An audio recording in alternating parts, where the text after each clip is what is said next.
I'm going to speak about medicinal cannabis in cancer care today and give a little bit of an overview of medicinal cannabis and put it in the context of supportive cancer care. And I think that all of you know that it's not just controlling the cancer that's so important, it's also supporting the whole person who's living with the cancer. And so supportive care is the prevention and management of the adverse effects of cancer and its treatment. So that includes the physical, the psychological effects of cancer across the continuum of cancer, and includes survivorship and end-of-life care. So it's a lot of work, a lot of really important work, but it's all about how do we keep people living well and thriving with the diagnosis of cancer. And so this concept of keeping people living well means also that you have to think about polypharmacy and the impact of living for a prolonged period of time with various side effects of cancer, and the impact not just of the cancer but also of some of the drugs that we give to people, like long-term opioids and benzodiazepines that people would prescribe and not de-prescribe, and what else we can do to keep people well. So my last talk was on integrative oncology, and today I'm going to talk mainly about this idea of polypharmacy, where medicinal cannabis actually can fit in, and why it is such an interesting and exciting group of plants to work with. So we know that people are living longer. We know that there's an issue with drug dependency, particularly if anyone's seen films about OxyContin and oxycodone. It's an issue that can't be ignored. We also know that our entire body has what's called an endocannabinoid system, and I'll talk more about that. So we have receptors in our body to respond to cannabis, and that the gut microbiome, the talk going on in another room, can be influenced also by cannabis. So all of this is starting to tie together. It's the most exciting area of medicine to work in, and I get thrilled because otherwise life would be boring. So we've got new ways to keep people living well and looking outside of the box of what we can do. I use this slide my other talk, so I will just flick through just to say that it's about all stages of disease and that I work in this large institution. And what happened in Australia is medicinal cannabis came along in around 2015, 2016, I'm assuming about the same as in New Zealand, that we could prescribe it as doctors through our medical system with a special access to prescribe cannabis, initially as an oil, for people with refractory symptoms related to cancer, which means people who have got difficult to control pain, difficult to control nausea, loss of appetite, to improve their quality of life. And as now, from 2015 to today, we've gone from 1 or 2 products to prescribe in 6 weeks to get an approval, to being an authorised prescriber program where I can just write a script. I'm registered, it's all report regularly, and I have close to 1,000 products to choose from that are registered in Australia. So it's a rapidly growing space. It's not recreationally legal in Australia. There are many cowboys and there are many young adults that suddenly have really bad anxiety disorders and chronic pain that might be able to get cannabis for not really medical reasons. And there's a lot of doctors who are very sceptical, and administrators are very sceptical about should this be something that their cancer patients should be on. Because when we think about cannabis, we sort of think about Woodstock and Jimi Hendrix and people just getting stoned. And when you think about getting stoned, it's usually very high THC cannabis taken in reasonably high doses to get stoned. And cannabis is far more complex than that. This industry's developed really quickly, so the clinical care, and this makes it challenging, the clinical care is developing at the same time that the research and development is happening, and there are growers. New Zealand's full of growers, really good, developed legal and illegal. Around the country, Australia is growing cannabis, and it's a great industry for Australia to get into. We've got a lot of land. And so the agricultural, but the quality of the agricultural products is all being developed a lot of cowboys everywhere, and the clinical space and the importance of research in order to drive this space. It's all happening at the same time, which is very, very different from the pharmaceutical industry, where it's a step-by-step process. So let's take, I don't know if everyone in the room knows everything about cannabis or interested, so I'm going to start. Some of you may know more than others, but just a brief history of where it started as a medicine.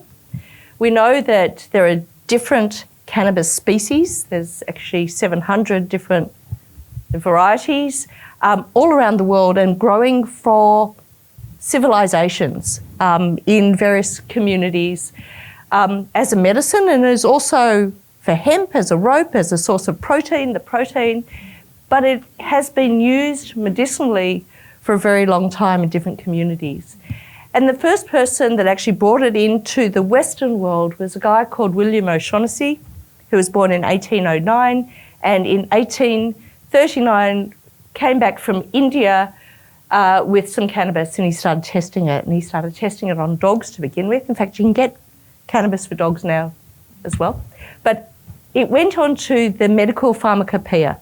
So it started being used as a medicine back in the 1800s for neuralgia, for sleep, for uterine hemorrhage, for uterine contractions, for vomiting during chemotherapy. And it was actually, this is Park and Merck Sharp and Domes, it was Park Davies and Company, all the different, it was actually a pharmaceutical drug back in the 1800s, went on to the pharmacopoeia and was used for medicinal purposes. Went on to be used in the 1800s for melancholy, depression, migraines, chronic daily headaches, and you can see there were uses. But then as everything happened in America with drugs, marijuana was considered the most violent-causing drug in the history of mankind. Most marijuana smokers are Negroes, Hispanics and Filipinos, and entertainers in their satanic music, and jazz and swing results from marijuana usage. And so Harry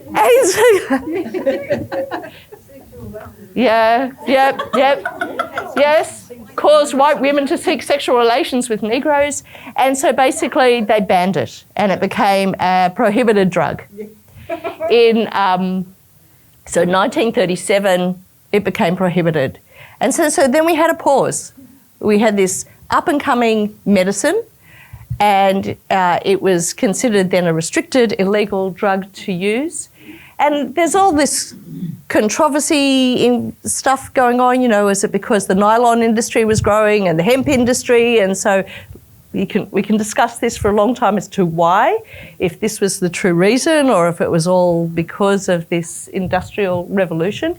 But regardless, it gave a pause, and we're catching up now on the history. And if you look at, which I'm not going to talk about today, but a very interesting topic is psychedelics, and the fact that the psychedelics rose very quickly around this time. They continued to have funding to do more research. And so in Australia, getting them onto the research was at a different stage, and we're playing catch up. So in Australia, some psychedelics are actually registered now for refractory anxiety. The endocannabinoid system. Every person has what's called an endocannabinoid system. In 1964, Raphael Mechoulam died recently, a brilliant scientist in Israel, determined to, he really contributed significantly to this cannabis space and to the work in childhood epilepsy, cannabis for brain damage, got Epidiolex, which is an amazing medication for kids with this dreadful epilepsy, to be registered as a prescription drug now in Australia and elsewhere.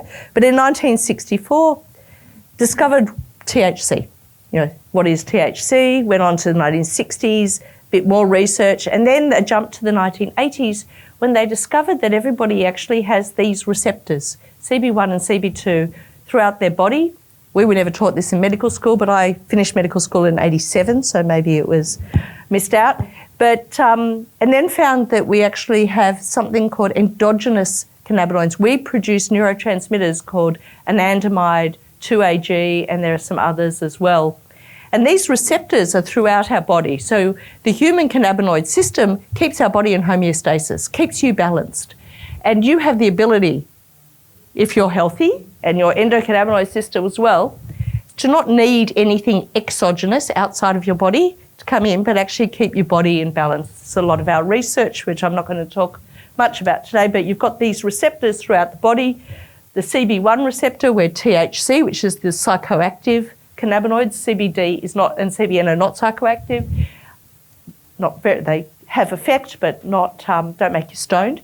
And the receptors mainly in the brain, but also right throughout the body, in the periphery. And in fact, if you look at the endocannabinoid system and its potential, which is why this area is so fascinating, if you have a system that keeps your body in homeostasis, in balance, and it's mediated through need. So you don't have these transmitters all the time, but if your body is out of balance, it's a postsynaptic neurotransmitter. You have the ability to regulate your emotions, your digestion, cardiovascular function, synaptic plasticity, bodily movements, everything potentially mediated through your endocannabinoid system. Exciting. And then you have this plant. And this plant, growing in civilizations for centuries, being used as medicine in traditional medicines, binds to those receptors. So that's called exogenous. So not everybody gets the balance right, or disease may disrupt that balance, or chronic pain may disrupt that balance. So you need something to treat you when your body is out of balance. And that's where cannabis is so important. So the woman does most of the work, but the man is needed briefly. The female plant produces what people would refer to as head, or these big, the pollen, these heads really of the plant, and that is where most of the THC, CBD, and 140 maybe more, 180 cannabinoids, major and minor cannabinoids are, and it's got this sticky pollen on the outside, which is very important. And if anyone may have ever heard about hash, it's mainly made from that pollen. So we have all these cannabinoids. So people have heard of CBD, they've heard of THC, but we know that there are other cannabinoids that we're learning more about all the time. And I'm going to just go through this briefly and come back to it on a study in leukemia that's very interesting, using some of this information. So the cannabis you've probably all heard about is CBD, used in epilepsy, keeps you calm. Everyone in the US has it in their coffee to stay chilled out. It's a tonic, it's analgesic, can help with joint pain significantly, maybe with peripheral neuropathy, definitely with epilepsy, inflammation in the brain, that's CBD. Then there's CBC, there's CBDV, which is an anticonvulsant, CBDA, which is from you need to burn a plant. Once you burn it, it's called decarboxylation. In the raw plant, you have a lot of what's called CBDA, and that's a potent anti-inflammatory, CBG. Then THCV, THCA, and all you mainly hear about is delta-9 THC, which is the stuff that makes you stoned. So when you talk about cannabis, you'll mainly hear what percentage of CBD to delta THC. But then when I prescribe cannabis, I want to know all the minor cannabinoids, and then what effect do I want for my patient. Cannabis has got a very unique smell. Some people may have said, oh, that smells like weed as you walk past some places. Maybe someone's never smelt it. But when you walk through a pine forest, there's pine.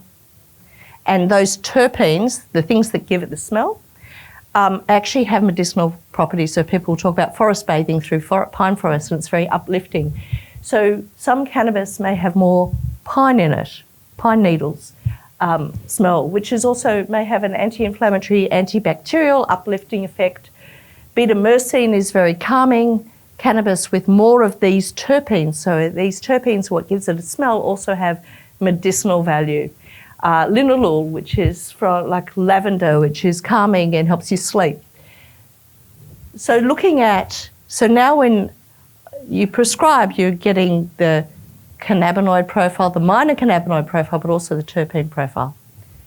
And that's why cannabis in different forms also can have different effects.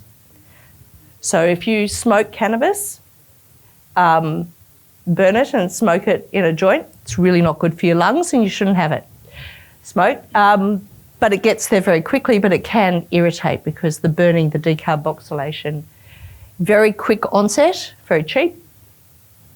Vaporizing is what we recommend now, which you have a vaporizer which heats it and forms a vapor. It doesn't affect your lungs, much safer, and is legal in Australia when it's prescribed. So our pharmacy will actually give people flour, tell them how to grind it. Many pharmacies will now sell vapes. I don't know what's in Australia. They have some oils as vapes now. So this is a growing field. Quick onset, doesn't last as long. Very useful if you've got chronic pain and certain movements. There's a breakthrough medication, also very good for people who have got chemotherapy-induced nausea and vomiting or reduced appetite. And that's what it's mainly used for. Edibles, where you eat it, it lasts longer. And the oils and the edibles take anywhere from 20 minutes to an hour and a half to kick in, but last much longer, up to 8 hours. And oils are the main prescribed drugs. Capsules, topical, which is growing as well, and in use. And suppository is not used very much in Australia. So I see a lot of people for holistic supportive care, and when cannabis came out, we were running a trial on chemotherapy-induced nausea and vomiting. In our hospital, we've just run 2 trials. We published it. Definitely works, and it's probably it's probably cheaper than any other anti-cancer, anti-nauseant that we prescribe in cancer. So it's going to be there very soon. But anybody that didn't fit the trial came to see me, and that was mainly for refractory symptoms in advanced cancer or treatment-related symptoms. But a lot of people, when cannabis first comes out, can cannabis cure my cancer? And the answer is we don't know, but let's do the research. So I'm going to come back to that space. So my clinical experience is purely from being a prescriber and being interested, and conferences and learning, and I don't know as much as other people because this is a very complex field of medicine, but I'm very comfortable in the clinical space when it comes to cancer and cancer-related symptoms. As I mentioned before, I do a comprehensive assessment, and it's one of the many things that's in my toolbox. So I see it as a gateway drug. It's a gateway to someone coming in and asking about cannabis. They all walk out with a referral to our exercise oncologist.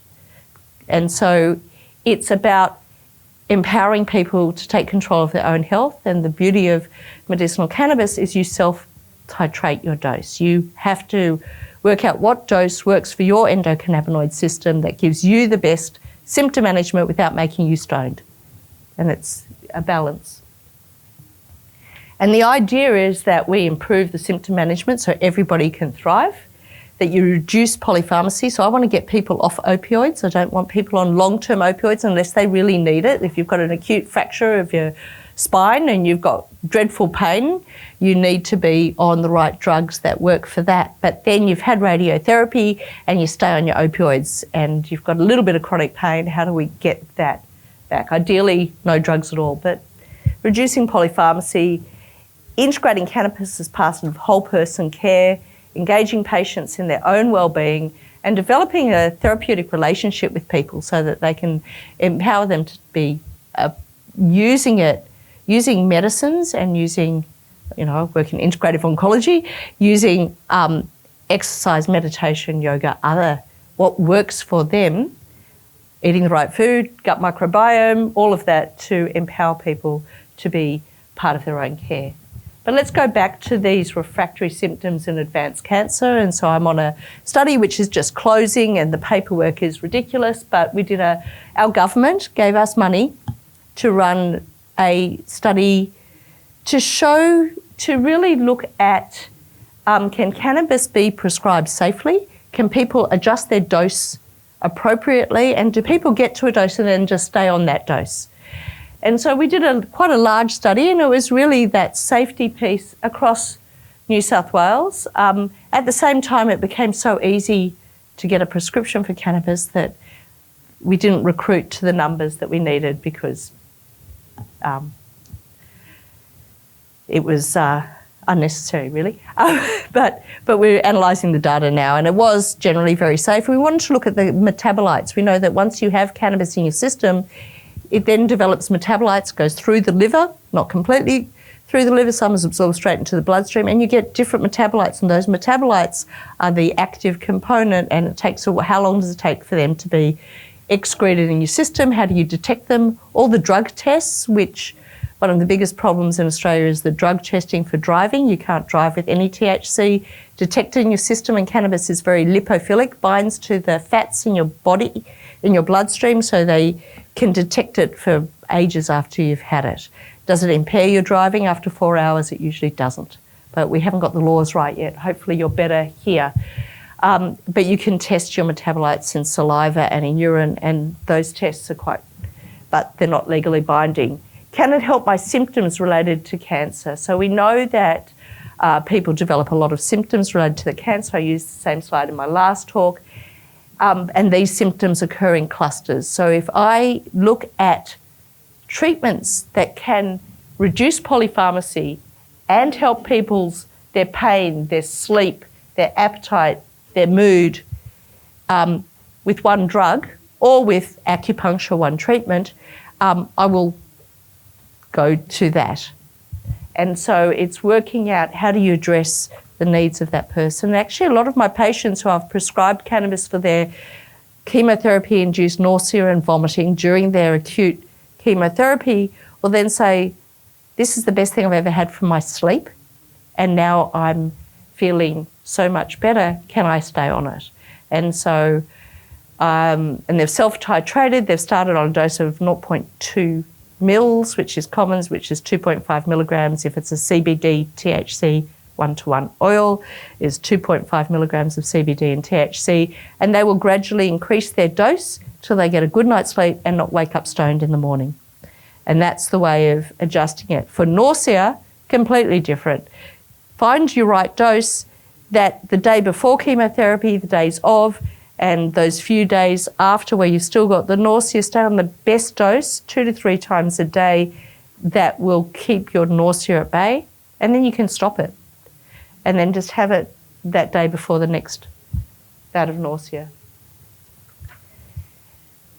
And it's not new that cannabis is helpful for chemotherapy-induced nausea and vomiting. So a Cochrane review is considered the gold standard of recommendations or summary of the literature to make recommendations in medicine. So cannabis and cannabinoids were actually studied during the AIDS and HIV period as for nausea related to AIDS and HIV treatments, and was shown to be very beneficial, and then later taken into the chemotherapy-induced nausea and vomiting study. But a lot of the cannabinoids that were studied were synthetic, so dronabinol, which is mainly synthetic THC, and although it was helpful, it was very poorly tolerated because there's this relationship between CBD and THC that attenuates the irritability that you'd get on pure THC, and that people who may have smoked cannabis in the 1960s or 70s or in their 20s would say, oh, I didn't like that. It made me really stoned and irritable and agitated, and that's because it's unopposed THC as well, or just too much. And working out how to get that balance for a person is why we have so many of these products that are a THC and CBD balance, maybe a bit of CBN, CBG, other things as well. And so in our hospital, we did it, Peter Grimmerson did a study, this is published, and the second study has also been published. He's a medical oncologist in our hospital and got a whole lot of medical oncologists together because you get the people who are non-believers to do the research, which is really important, and showed that a capsule of THC and CBD improved chemotherapy-induced nausea and vomiting significantly in people that had been on all the, the polinastron, Akynzeo, all the standard drugs that you get when you're on chemotherapy. And so Is it considered complementary medicine or mainstream? Based on this study, it should be mainstream.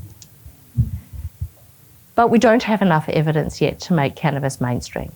And so the main approach is to prescribe that ideally from the evidence, but also to reduce suffering and do no harm. And so you need to show that it's safe. And so we do work in safety. So number one, is it safe? Is it well tolerated?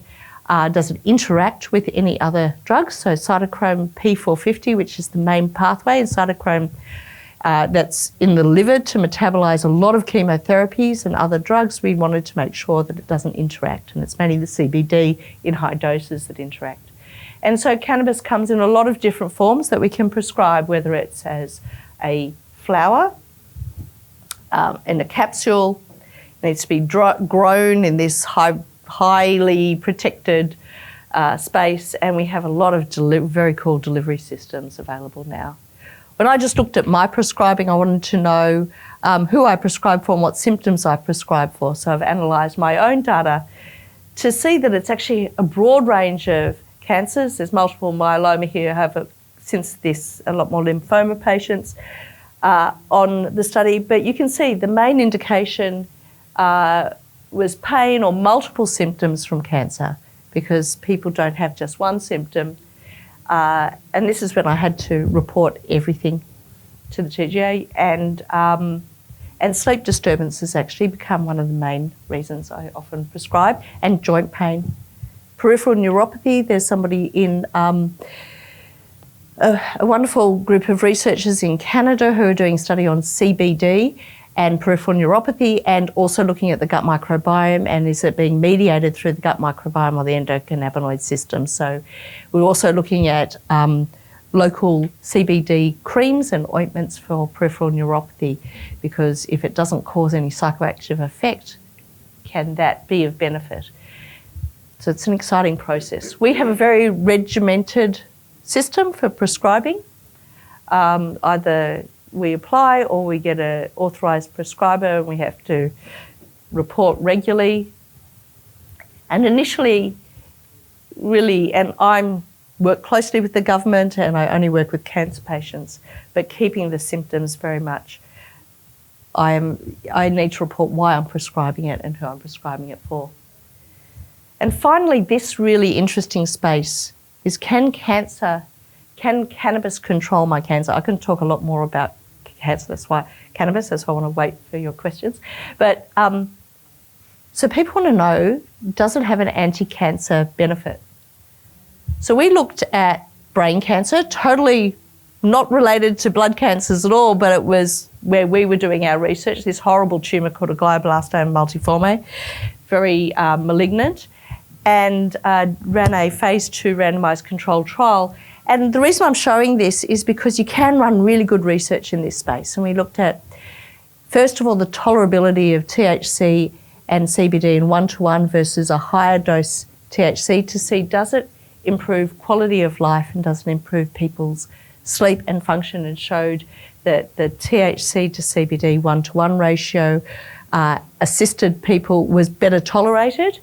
There were side effects, but people wanted to stay on it. Same with the chemo-induced nausea, vomiting. People chose it was a placebo crossover, and all of them chose the active drug, except for one person chose the placebo, and no one knew why. And they were allowed to stay on that throughout the rest of their treatment.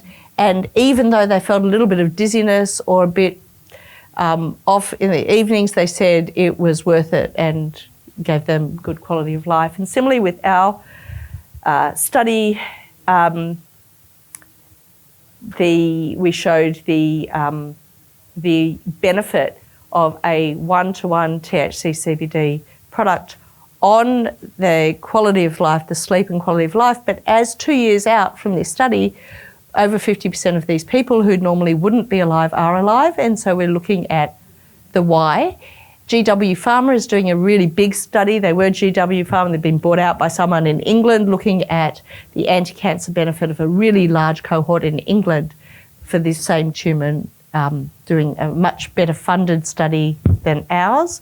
But there's a lot of interest, and I'm working with the neuro-oncologist looking at, there's something here in these cancers. But I thought I'd present this study, and it's going to be quite wordy because it was only published in September, on September the 11th, and it's quite a complex study. They did publish something earlier, and this is the work on cannabinoids targeting this Notch1 mutated T-cell acute lymphoblastic leukemia. They say, can cannabis actually treat leukemia in some way? And you know that it is very, very rare that we have one drug now to treat a cancer. We usually combine them.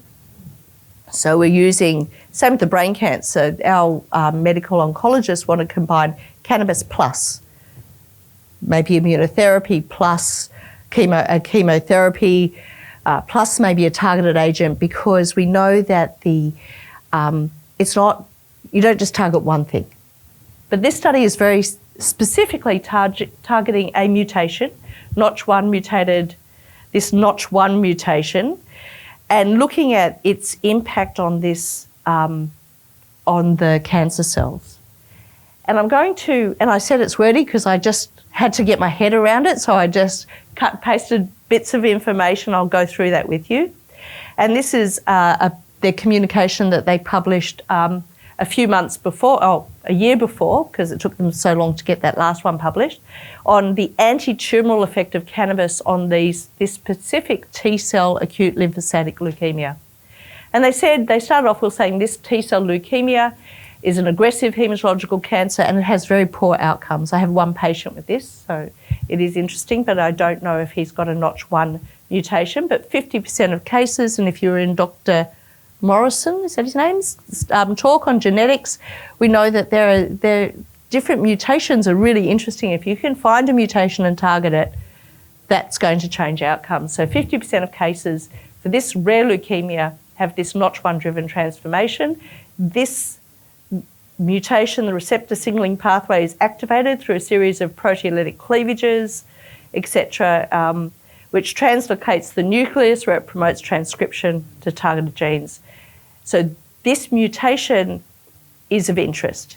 And so they're looking at this promising new field of medicinal cannabis research to see do certain cannabinoids perhaps do something to this Notch1 mutation. So I went through and I highlighted bits, if that's okay, because it's interesting, but reading some of these papers is quite difficult. So they said, okay, we know this is an important driver of this particular cancer. We know there are 140 different phytocannabinoids, many of them presumed to have pharmacological properties. We identified, I mentioned there are those different cannabinoids, so they identified CBD, CBDV, both of them are not psychoactive, plus a third CBD type cannabinoid, which they call 33-118A. Don't know what that one is because that's what you do in studies. You're on study B10632 agent, and that worked. And they looked at the effect on the endocannabinoid receptors at the receptor level for people with this cancer of the CB2, the TRPV, and noted that it impacted on the calcium flux to those cells. And so they said, well, if you give enough of anything, like if you pour bleach on cells, that will also kill the cancer. So they said, well, cannabis is a bit different. And they went on to say, well, if people are being prescribed cannabis, should people with this leukemia be prescribed a cannabis that has those three cannabinoids in it? And why not, if it gives them those benefits? And this is similar to some of the brain cancer work, which is, should we be prescribing cannabis that has a CBG in it, because there's evidence to suggest that may control certain brain cancers. And similarly, where we're at the moment is if we can find the right core cannabinoids and include that in your prescribing, can you both improve the symptoms of a person and maybe have an anti-cancer effect? And so their findings suggest that, wow, we're onto something.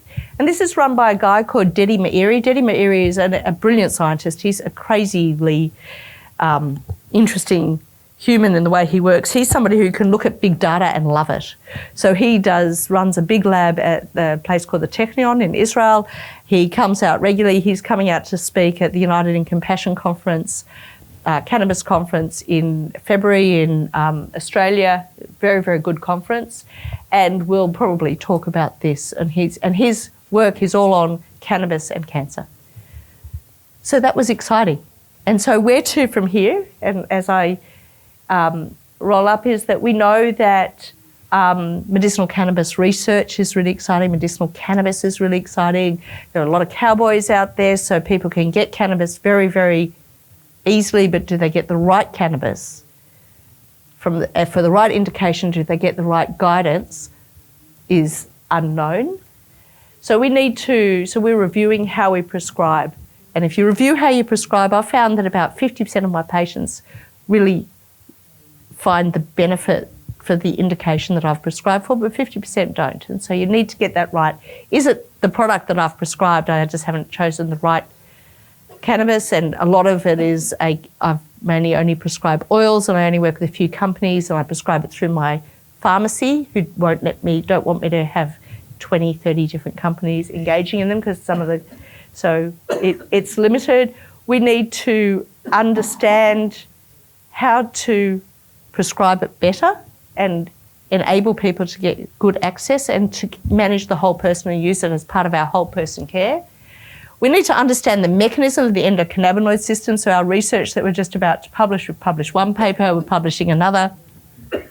We wanted to know what the endocannabinoid system, what gives you runner's high, because we want people to exercise. And we found that the endocannabinoid system does. So we wanted to show that you can trigger your own endocannabinoid system to be more active. We also wanted to know if people with cancer versus people not with cancer do people with cancer undergoing chemotherapy they may have an impaired endocannabinoid system, which then says, wow, if we give you cannabis and you exercise more, then you get better outcomes. So teasing that out. And we want to, number one is, of course, to improve the access and care for our patients. So with that, just open to questions.